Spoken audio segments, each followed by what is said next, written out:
MPs have strongly criticised the Whirlpool company for the time it's taken to deal with potentially dangerous tumble dryers that have been linked to a spate of fires.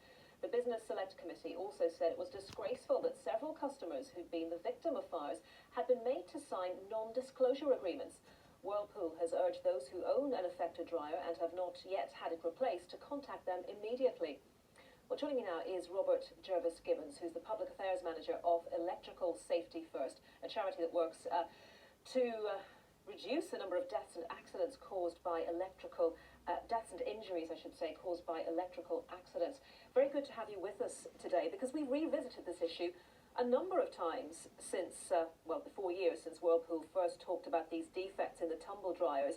Why are there still around 800,000 machines out there that haven't actually been dealt with?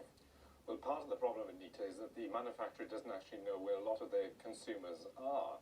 And we've been calling on the company since 2015 to issue a recall. So they've had 4 years to deal with this situation. But unfortunately, they've only had like the last 4 months, so they've been proactively looking for consumers. And that's because they issued a recall back just in the summer. So there's been 4 years where they could have been doing far more on this particular issue, Anita, but they've only really been doing it for the last 4 months. How much do you think these NDAs, non-disclosure agreements, the company has asked customers who've had fires with their tumble dryers to sign, how much has a lack of publicity around that perhaps contributed to the fact that people haven't been aware of the need to get their tumble dryers back to the company to get them fixed? Yes, well, the alleged use of non-disclosure agreements is completely unacceptable. And as a consumer charity, we need people to come forward to us and actually tell us about these problems. We need people to talk to each other when they have incidents in their home with tumble dryers. And the use of non-disclosure agreements actually shuts down conversations, and that is just not acceptable. So that has been part of the problem with the alleged use, Anita, of these non-disclosure agreements. Your own research there at the charity, I believe, Robert, shows that customers believe when they buy an electrical appliance that registering that appliance is a pretty inconvenient, time-consuming process. And you want to see that change so that all electrical items are registered at the point of purchase. How far would that go, do you think, to avoiding this kind of issue?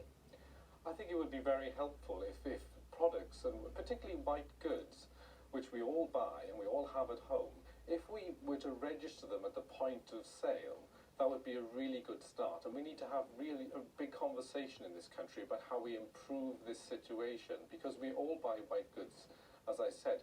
And of course, when you used to go and buy a television years ago, your details would be passed on immediately for TV licensing. So the precedent is already there.